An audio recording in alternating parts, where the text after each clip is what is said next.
Guys, इस video में हम डिस्कस करेंगे फ्रीडल क्राफ्ट रिएक्शन। तो फ्रीडल क्राफ्ट रिएक्शन दो टाइप के होते हैं, फ्रीडल क्राफ्ट एसाइलेशन और एल्काइलेशन। तो मेन इसका टॉपिक क्या है, इलेक्ट्रोफिलिक सब्स्टिट्यूशन।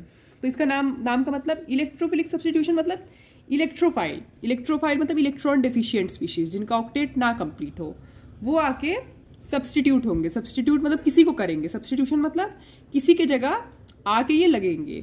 जनरली यहाँ पे हम देखेंगे हाइड्रोजन की जगह लगेगा। तो ये हम लोग बेंजीन का पढ़ेंगे। ओके, तो पहला जो हम लोग पढ़ेंगे उसमें है फ्रीडल क्राफ्ट एल्काइलेशन। ठीक है, ये हमारा बेंजीन रिंग है। अब इसमें रिएजेंट क्या होता है, देखिए ये तो हम लेंगे RX। RX क्या है, R मतलब यहाँ पे मिथाइल ग्रुप, इथाइल ग्रुप, ऐसे कुछ हो सकता है। सपोज मिथाइल लेते हैं, चलो ठीक है। X हम लोग हैलोजन है, फ्लोरीन, क्लोरीन, ब्रोमीन, आयोडीन। हम लोग सोचिए X यहाँ पे क्लोरीन ले रहे हैं। ठीक है, उसके साथ हम ले रहे हैं एनहाइड्रस AlCl3। एनहाइड्रस क्यों, देखिए ये AlCl3 हमारा क्या है, लुइस एसिड है। अगेन लुइस एसिड क्या होता है, लुइस एसिड होता है इलेक्ट्रॉन डेफिशिएंट स्पीशीज, मतलब ये इलेक्ट्रॉन को एक्सेप्ट करेगा। तो ये एनहाइड्रस क्यों ले रहे हैं, देखिए अगर यहाँ वाटर हो जाएगा ना तो ये लुइस एसिड का टेंडेंसी डिक्रीज कर देगा। लुइस एसिड इलेक्ट्रॉन डेफिशिएंट है, अगर आप इसमें पानी डाल देंगे तो अब इलेक्ट्रॉन डेफिशिएंट नहीं रहेगा ना। अब देखिए ये जो AlCl3 है, ऑब्वियसली लुइस एसिड, इसको इलेक्ट्रॉन की जरूरत है। तो ये यहाँ पे जो क्लोरीन है ना, इसके इलेक्ट्रॉन पेयर को थ्रू कोऑर्डिनेट बॉन्ड अपने तरफ खींचेगा, और ये खींचते हुए एक ऐसा पॉइंट आएगा जब ये वाला बॉन्ड ब्रेक कर जाएगा तो ये इलेक्ट्रोफाइल बनेगा CH3+, और वो जाके इस रिंग पे अटैक कर देगा। अब इसका मैकेनिज्म हम देख लेते हैं। ये इंपॉर्टेंट है, आपका NCERT ऑब्वियसली क्लास 11th में है और बहुत इंपॉर्टेंट है। पहला स्टेप है जनरेशन ऑफ इलेक्ट्रोफाइल। इसमें क्या हुआ, देखिए ये CH3Cl लिए, आपको ध्यान में रखना है कि ये रेट डिटरमाइनिंग स्टेप है, मतलब जो रिएक्शन का रेट है वो इस पे डिपेंड करता है, इस वाले स्टेप पे, स्लोएस्ट स्टेप एक तरह से कह सकते हैं। इसमें क्या होगा, CH3Cl जो हमने वहां बना के दिखाया था, तो ये अपना लोन, भाई ये लुइस एसिड है ना, तो ये अपना लोन पेयर कोऑर्डिनेट बॉन्ड से इसको देगा। ठीक है, अब क्या होगा, एक पॉइंट पे जब बॉन्ड टूट जाएगा तो ये कैटायन बनेगा CH3+, या इलेक्ट्रोफाइल बनेगा, बेटर है इसको इलेक्ट्रोफाइल बोले, प्लस AlCl4-। ये कैसे बना भाई, AlCl3 था, तो ये देखिए ये जब इसको अट्रैक्ट किया, ये बॉन्ड टूटा, तो ये तो पॉजिटिव चार्ज है ना, मतलब ये जो इलेक्ट्रॉन शेयर थे वो Cl लेके चला गया, तो Cl- के फॉर्म में गया, तो ये AlCl4- बना। ठीक है, अब ये इलेक्ट्रोफाइल क्या करेगा, बेंजीन रिंग पे अटैक करेगा। तो ये हमारा बेंजीन रिंग है। ये वाला हमने इलेक्ट्रोमेरिक इफेक्ट में भी पढ़ा है, और ये ऐसे जनरली भी आप समझ सकते हैं कि भाई अगर ये सोचिए डबल बॉन्ड, ये पाई बॉन्ड है, तो सिग्मा बॉन्ड तो डोनेट होगा नहीं, तो अगर सोचिए पाई इधर जाके लग गया, मतलब ये पाई अगर सोचिए अपना दोनों इलेक्ट्रॉन इधर दे दिया, ठीक है, क्योंकि ये तो डेफिशिएंट है, तो ये देखिए ये दोनों के साथ तो नहीं जुड़ सकता ना, ये इसके और इसके दोनों के साथ नहीं जुड़ सकता। ये पाई बॉन्ड अगर इधर गया, और ये सोचिए मिथाइल यहाँ पे जुड़ गया, सोचिए CH3 जो है ये अगर यहाँ पे जुड़ गया तो इसके बगल वाले में पॉजिटिव चार्ज है। आप ऐसे भी सोच सकते हैं कि आप सपोज करिए कि ये अपना जो इलेक्ट्रॉन है ये ऐसे करके दिया, तो मतलब यहाँ पॉजिटिव चार्ज हुआ या नेगेटिव चार्ज हुआ। तो भाई अगर नेगेटिव चार्ज है तो मिथाइल पॉजिटिव था, तो अपना इलेक्ट्रॉन वो क्या करेगा, वहां जाके अटैक कर लेगा, तो ये पॉजिटिव चार्ज है। यहाँ पे पूछता है ना बहुत बार वाइवा वगैरह में कि इसका इंटरमीडिएट क्या है, तो इसका इंटरमीडिएट जो है वो तुम्हारा सिग्मा कॉम्प्लेक्स है। ठीक है, कैसे, अब देखिए ये इसका एक स्ट्रक्चर है, और इसके तो और स्ट्रक्चर बन सकते हैं। कैसे, ये वाला बॉन्ड अगर इधर मूव किया तो ये हमारा कैसे बनेगा, ये हमारा CH3 बनेगा, ये ऐसे यहाँ पॉजिटिव चार्ज, ये वाला इधर मूव कर सकता है, अभी ये भी तो बन सकता है।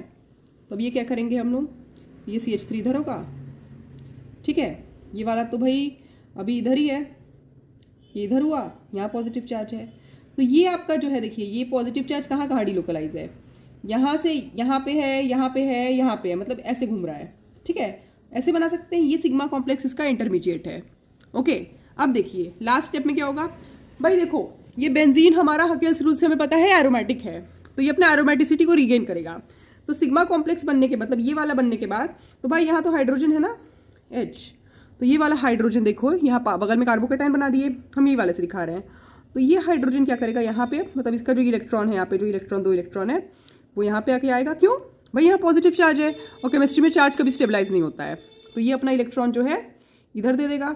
ये इलेक्ट्रॉन देने से यहाँ पे डबल बॉन्ड बन गया। आप देखिए यहाँ पे क्या हुआ, ये अपना अगर ये हाइड्रोजन क्यों हुआ, रिमूवल ऑफ प्रोटॉन हुआ, पर रिमूवल ऑफ प्रोटॉन क्यों हुआ, क्योंकि हम लोग एरोमेटिक कैरेक्टर को रिगेन कर रहे हैं, और एरोमेटिक कैरेक्टर सबसे ज्यादा स्टेबल है।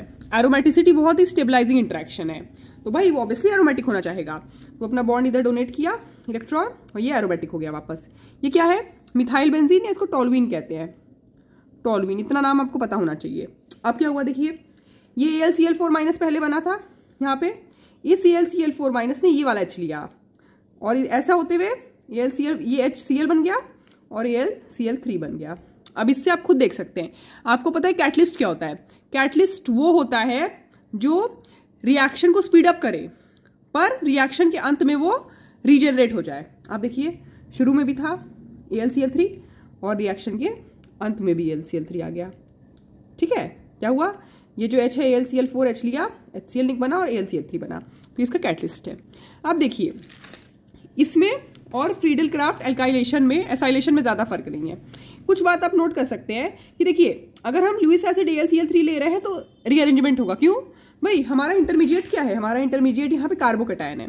ऑब्वियसली इस रिएक्शन में आपको नहीं समझ में आ रहा है, आप और भी एग्जांपल्स देखेंगे आपको समझ में आएगा, पर ये बात आपको ध्यान पे रखना है। ऑब्वियसली स्कूल एग्जाम में जरूरत नहीं है आपको इसकी, ठीक है, पर आपको ध्यान में रखना है कि AlCl3 होगा तो आप कार्बोकैटायन का रीअरेंजमेंट करवाएंगे। रीअरेंजमेंट मतलब जो भी सबसे स्टेबल बन सके उसको बनाएंगे। लेकिन ये भी तो लुईस एसिड है, FeCl3 ZnCl2, इस केस में आप रीअरेंजमेंट नहीं कराएंगे। In AlCl3 rearrangement is there but it's not in the case with FeCl3 and ZnCl2। अब देखिए फ्रीडल क्राफ्ट एसाइलेशन में हमें वही वैसे मैकेनिज्म आप कर सकते हैं, बस इस बार क्या होगा, इस बार हमारा जो बेंजीन रिंग पे और लेंगे क्या, RCOX, मतलब सपोज RCOCl लिए, सेम केस है, ये अपना AlCl3 को अपना इलेक्ट्रॉन देगा तो RCO प्लस इसका इलेक्ट्रोफाइल बनेगा। ठीक है, ओके, उसका एल्काइल था, ये एसाइल है, एसाइल ग्रुप, एसाइलियम आयन। ठीक है, ये आपका इलेक्ट्रोफाइल है, बस ये डिफरेंस है और आपको इसमें ज्यादा देखने की जरूरत नहीं है। इसको फ्रीडल क्राफ्ट एसाइलेशन कहते हैं और उसको एल्काइलेशन कहते हैं। उसमें CH3 प्लस आपका इलेक्ट्रोफाइल था, एल्काइल, और इसमें एसाइल ये इलेक्ट्रोफाइल है। ठीक है, एक और आप बात ध्यान दे सकते हैं कि फ्रीडल क्राफ्ट एल्काइलेशन जो है वो सबसे ज्यादा होता है CH3F, मतलब फ्लोरीन के केस में ज्यादा, फिर क्लोरीन, फिर ब्रोमीन, फिर आयोडीन, मतलब एल्काइल हेलाइड्स की बात कर रहे हैं, मतलब CH3Cl की बात कर रहे हैं, एल्काइल हेलाइड्स ना फ्लोरीन के केस में। क्यों? क्योंकि भाई फ्लोरीन ज्यादा आसानी से इलेक्ट्रॉन डोनेट कर सकता है। अब आपको ये देख के कंफ्यूज नहीं होना है कि मैम फ्लोरीन तो इलेक्ट्रोनेगेटिव है, वो तो डोनेट नहीं करेगा। यहाँ केस ऐसा नहीं है, आपको केमिस्ट्री में पता है कि हर टॉपिक पे जैसे होता है चीजें बदल जाती है। ओके, तो ये है हमारा फ्रीडल क्राफ्ट एल्काइलेशन और एसाइलेशन। Thank you.